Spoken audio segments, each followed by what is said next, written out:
Usaha Bintang Indonesia ya, UBI. UBI makna juga kalau UBI itu bisa tumbuh di mana saja dan biasanya kokoh gitu ya, mudah tumbuh gitu loh. Dan inilah yang dipakai brandnya oleh Fajar Abdul Razil. Assalamualaikum Fajar, apa kabar? Waalaikumsalam Bu, baik Bu Lisya. Sehat Fajar? Alhamdulillah sehat Bu. Alhamdulillah.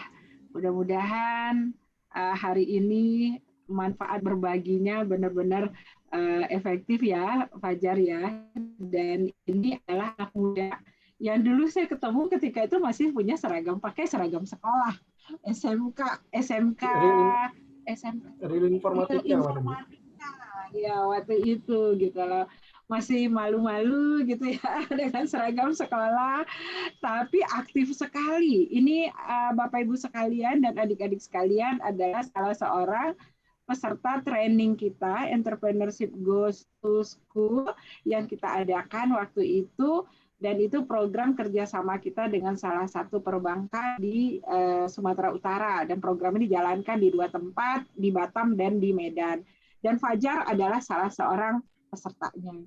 Ketika itu Fajar ketika masih SMA, tapi adik-adik sekalian sudah punya bisnis, sudah melakukan juga praktek bisnis yang dimulai dalam skala uji coba ya Fajar ya. Iya Bu. Nggak salah dulu bisnis Fajar waktu itu apa ketika waktu SMA? Waktu SMK jualan gambar waktu itu. Jualan buku. Nah, ini menarik nih Bapak Ibu sekalian. Ketika di kelas training kami, setiap peserta itu diwajibkan membuat ide bisnis. Jadi membuat ide bisnis. Ide bisnis dan berangkat dari apa? Melihat dari kepandaian, dari juga bakat, dari bahan baku yang mudah didapat di sekitar, tapi ujung-ujungnya dilihat adalah peluangnya dulu dari semua itu. Dan Fajar waktu itu membuat buku mewarnai ya Fajar ya, karena pintar gambar dulu. Jadi dari pintar gambar membuat buku mewarnai. Dan Fajar ini juga menang waktu itu di kompetisi bisnis ya Fajar. Selain di Al Ahmadi Award, tapi juga ketika kompetisi bisnis Entrepreneurship School, karena ide kreatifnya itu yang sangat disenangin oleh salah satu seorang juri waktu itu, Hasan Aspahani. Hasan itu juga pintar menggambar, tapi kata beliau bilang begini, saya juga bisa menggambar, tapi saya nggak kepikiran bisa menggambar saya ini bisa mendatangkan duit. Nah itu dia memilih Fajar waktu itu, akhirnya memenangkan kompetisi itu karena punya punya pemikiran selangkah lebih maju dari juri yang kata beliau waktu SMA nggak kepikiran tuh. Tapi anak muda ini punya kepikiran membisniskan kepandaian yang dia punya. Dan hari ini bersama kita Fajar, dan Fajar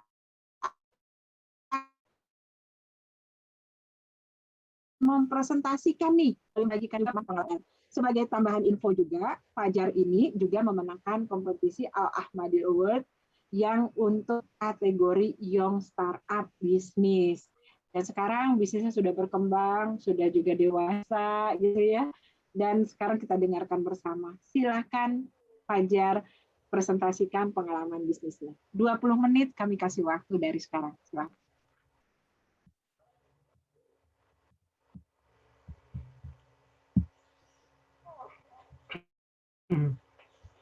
Halo, Assalamualaikum semua adik-adik. Selamat pagi. Yang saya hormati Ibu Lisya, sekaligus guru saya dalam berbisnis, dan Ibu Delisbeth, Kepala Sekolah SMK 1 Negeri 1. Sama mau mengucapkan terima kasih kepada para sponsor yang udah mendukung acara ini, dan adik-adik yang abang banggakan. Iya. Oke. SMK 1, sambut harimu dengan keren. Kenapa harus keren? Karena kalau udah keren tuh biasanya kalau laki-laki pasti ganteng. Kalau perempuan juga pasti cantik. Pastilah itu. SMK 1 juga saya lihat di websitenya itu ada 8 jurusan bisnis ya. 8 jurusan. Dan itu mendukung support bisnis ya Bu, rata-rata ya Bu ya. Benar. Oke. Kita lanjut.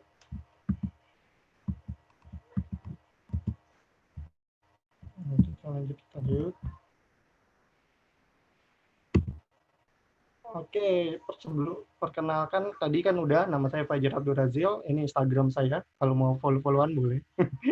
Promo dulu untuk diri sendiri. Oke, kita next lagi ya.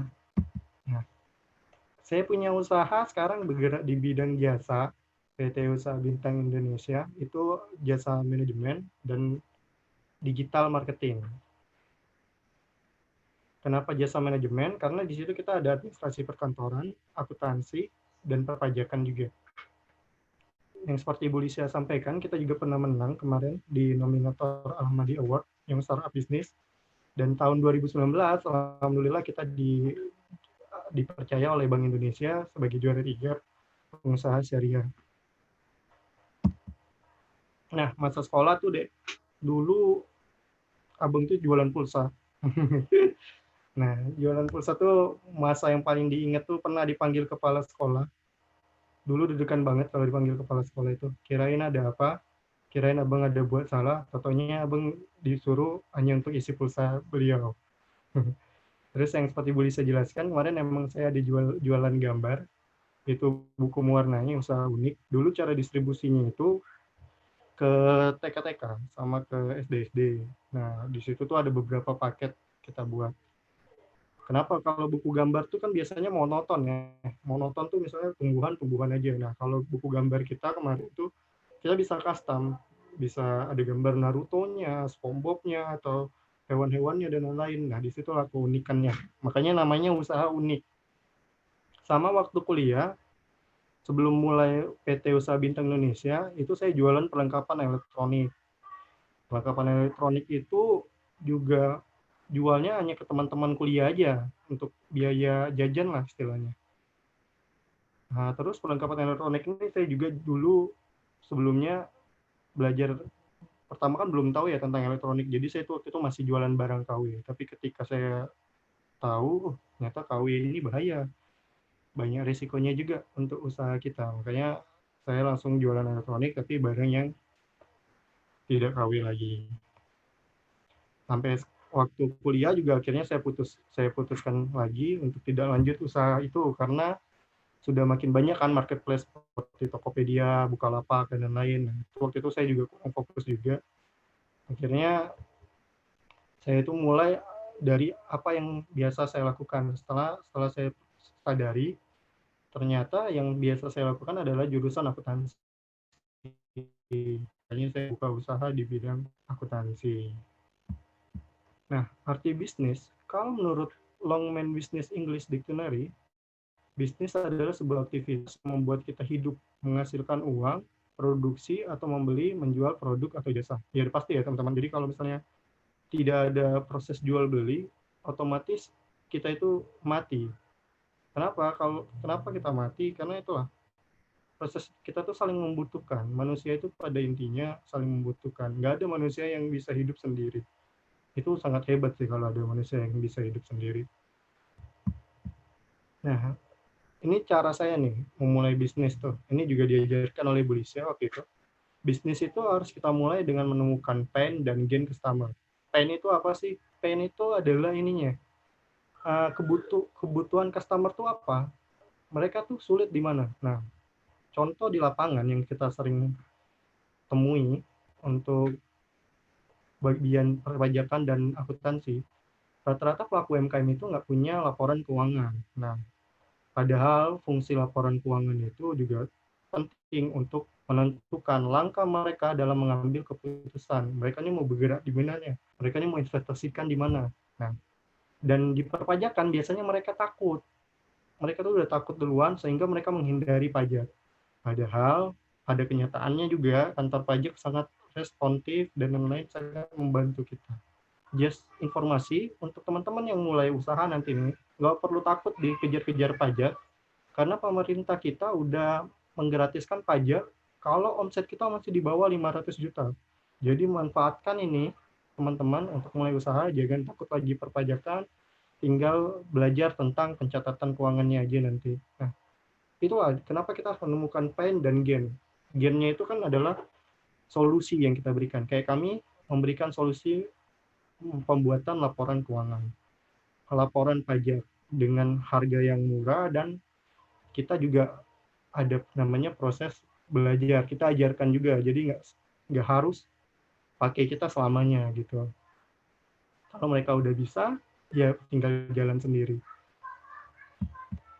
Nah, ini rahasia jitu menurut saya nih, ada 4. Ada noble purpose. Noble purpose itu tujuan mulia kita, awal kita bisnis itu apa. Terus ada powerful action. Action kita tuh emang harus penuh dengan power. Kalau action kita tuh setengah-setengah hati, nggak akan jalan itu. Berdoa dan belajar itu udah pasti. Belajar itu kalau misalnya kita ada salah, kita belajar dari kesalahan kita. Jadi kalau kita salah, kita jangan takut untuk salah. Salah nggak apa-apa, gagal nggak apa-apa. Kita belajar habis itu, belajar lagi. Berdoa juga kepada Tuhan kita. Terus kita harus mempunyai strategi yang pintar.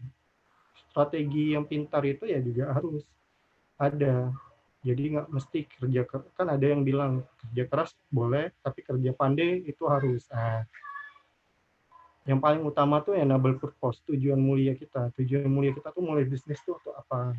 Nah, kalau kami di PT Usaha Indonesia, tujuan kami itu emang ingin menaikkan perpajakan dari segi UMKM. Karena UMKM itu sangat banyak di Indonesia. Kalau dibuka datanya pun, pelaku utama bisnis di Indonesia adalah pelaku UMKM. Nah, ini ada kasus dunia sih sebenarnya teman-teman. Think big, start small, move fast. Teman-teman pada tahu Facebook pastinya, dan yang sebelah saya, yang sebelah kanan itu MySpace, tadi teman-teman juga nggak tahu. Padahal MySpace itu sama Facebook adalah aplikasi yang sama, aplikasi sosial media juga. Facebook sekarang udah ganti nama ya jadi Metaverse ya. Nah, MySpace itu dulu dia duluan loh daripada Facebook. Tapi karena si Facebook ini besar pemikirannya, dia punya pemikiran kan itu ingin menghubungkan seluruh manusia sampai akhirnya dia buat dunia Metaverse. Terus tapi dia mulai langka tuh dari yang kecil dulu. Tapi dia cepat. Nah, itu yang dimiliki Facebook. Kita lihat menurut data, market share itu adalah harga pasarnya. Facebook itu jauh, sedangkan jauh meninggi. Kalau kata Pak Jokowi itu jauh meroket.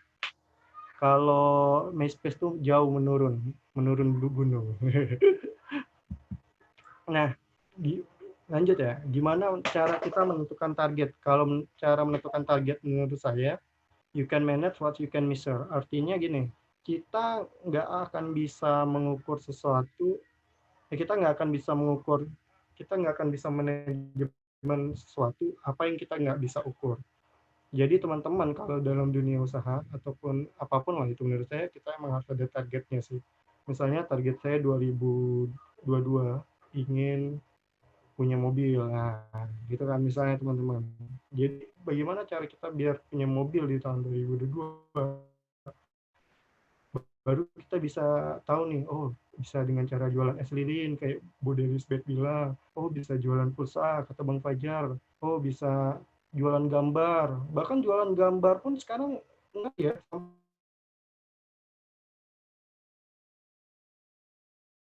ratusan juta selama dia 5 tahun nembus sampai miliaran dengan cara jualan foto. Tapi itu sangat hebat ya Bang Ghazali. Dia punya ilmu konsisten. Nah, konsistennya itu yang buat dia itu akhirnya mendapatkan ilmunya. Nah, konsisten juga harus teman-teman nanti dalam menjalankan bisnis.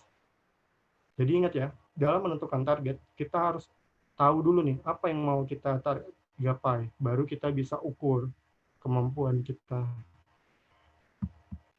Nah, ini teman-teman, ada 6 langkah kalau misalnya teman-teman ingin bisnis bareng. Jadi kita harus emang punya teman tuh punya visi misi yang sama ya. Terus kedua, pilih topik bisnis yang menentukan target customer. Jadi target customer itu emang harus spesifik. Kenapa? Karena kalau kita bilang nih, target saya UMKM. UMKM itu kan banyak. UMKM yang seperti apa yang harus ditargetkan? Nah itu, misalnya saya mau targetkan UMKM yang di bidang farmasi. Saya mau targetkan UMKM yang di bidang makanan, minuman. Nah, itu harus ditargetkan lebih detail, teman-teman. Semakin detail target, semakin bagus itu. Terus cari pilih permasalahan customer yang paling layak untuk diselesaikan. Maksudnya gini, teman-teman. Kita tuh nggak apa-apa buat banyak produk, tapi yakinkanlah produk kita itu bisa menyelesaikan masalah untuk customer. Nah, terus 4 buat produk atau jasa yang kamu yakini dalam menyelesaikan masalah customer, itu kurang lebih sama kayak poin nomor 3. Terus 5, buat indikator keberhasilan dalam setiap aktivitas kuncimu. Jadi kita harus buat nih indikator tuh kayak target sebenarnya. Misalnya, oh aku tuh udah berhasil kalau customer tuh senyum. Aku tuh udah berhasil kalau misalnya customer tuh ngasih aku uang. Nah, terus ke-6, luncurkan produkmu di pasar yang tepat. Nah, ini saling berhubungan dengan nomor 2. Karena kenapa? Kalau kita tidak menemukan pasar yang tepat, itu bisnis kita nggak akan jalan, nggak akan stagnan, diam di situ aja, atau bisa jadi kita bisa rugi, bangkrut. Nah, dulu saya diajarkan di AEC, saya dulu diajarkan sama beli saya itu ingat banget, saya diajak pergi ke mall. Diajak pergi ke mall, itu untuk ngelihat gimana kondisi pasar yang ada di mall. Nah, kalau kita masuk mall Batam tuh dulu BCS itu, mall di BCS itu emang banyak dulu jual-jual jam. Nah, saya yakin di BCS itu emang orang banyak cari, bukan di BCS deh, maaf, di Nagoya Hill waktu itu. Di Nagoya Hill, banyak orang-orang jual jam, pasti di Nagoya Hill itu emang rata-rata orang pada nyari jam kalau ke sana tuh. Terus kalau kata guru saya satu lagi, Pak Nur Hadi Irbat, pemenang kompetisi bisnis sesungguhnya adalah dia yang bisa menaklukkan pikiran dan hati pelanggan. Kalau kita udah menaklukkan pikiran dan hati pelanggan, saya yakin pelanggan itu bakal royal banget sama kita. Soalnya saya sendiri udah mengalami. Alhamdulillah orang itu loyal banget sama kita. Karena kita udah memenangkan lah hati dan pikirannya. Sama sih kayak teman-teman nih, kalau mau dapetin pacar ya kan. Kalau dapetin pikiran dan hatinya tuh harus dapat ya kan. Kalau enggak, udah enggak jadi-jadi tuh. Oke, sekian dari saya. Itu aja sih kayaknya teman-teman yang bisa saya share. Nanti kita bisa temu lagi mungkin di Instagram, atau nanti saya gabung grup WhatsApp-nya, di situ bisa tanya-tanya juga teman-teman. Kasih ya. Oke, terima kasih Fajar. Itu tadi singkat, padat, dan menginspirasi ya. Alhamdulillah. Nah, sekarang adik-adik sekalian, sebelum nanti ada sesi tanya jawab, ayo chat apa pertanyaan-pertanyaan untuk Mas Fajar. Jadi biar kita juga nanti Mas Fajar bisa melihat pertanyaan juga di chat room dan kita bisa tanya jawab dengan beliau. Oke, baik.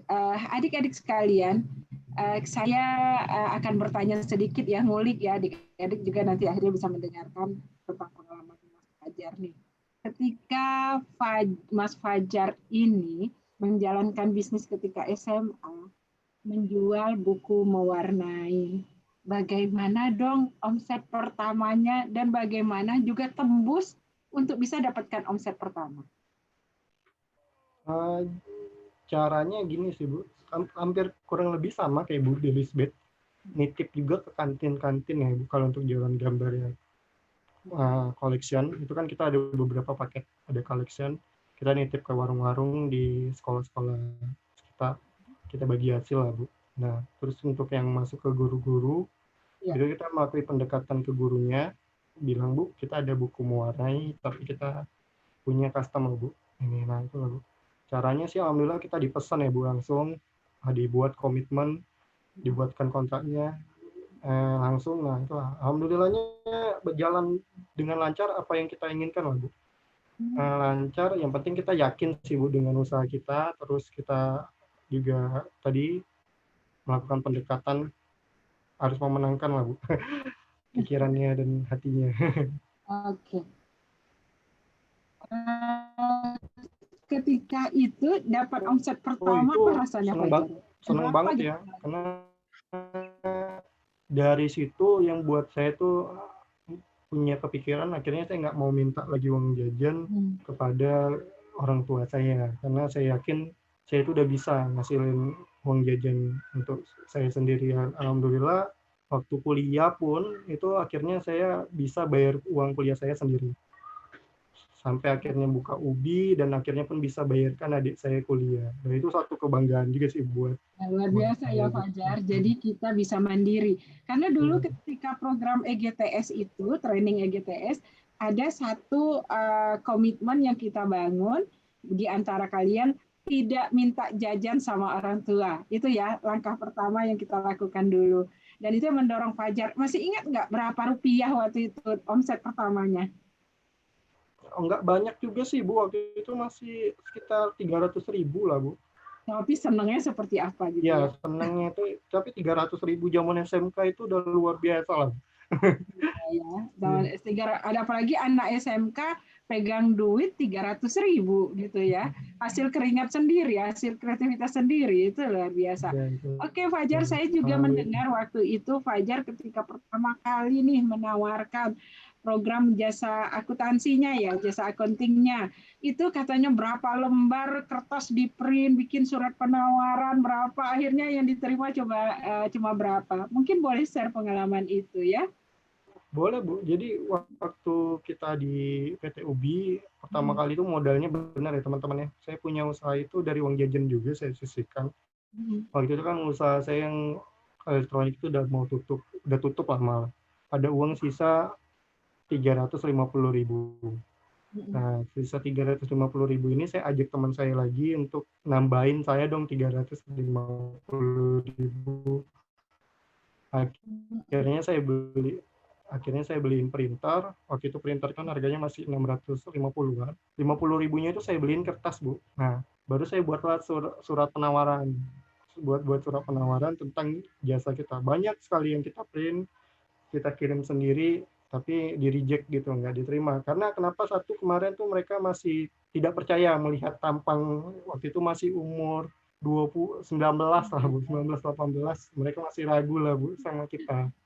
Nah, tapi alhamdulillahnya kita dipercaya satu orang. Dari satu itu akhirnya merambat, seperti ubi lah nama kita. Akhirnya merambat ke customer lainnya gitu Bu.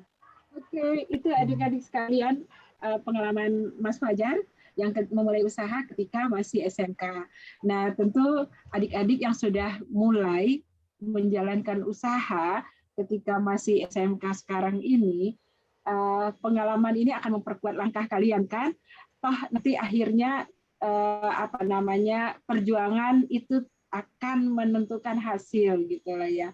Karena itu adik-adik sekalian, ketika kalian sudah memulai langkah menjadi pengusaha sejak zaman masih remaja, biasanya akan terbawa-bawa dan akan memudahkan kalian nanti merealisasikan diri menjadi pengusaha seterusnya. Nggak mau tuh jadi karyawan. Kayak Mas Fajar nih, udah punya usaha, punya karyawan ya Mas Fajar ya sekarang. Udah 3 deh. Alhamdulillah. Dan memulainya tuh sejak dari belia gitu. Bayangin waktu kuliah sudah bisa tidak hanya membayar uang kuliah sendiri, tapi juga membayar uang kuliah untuk adik ya. Baik, adik-adik sekalian, pertanyaan juga sudah ada.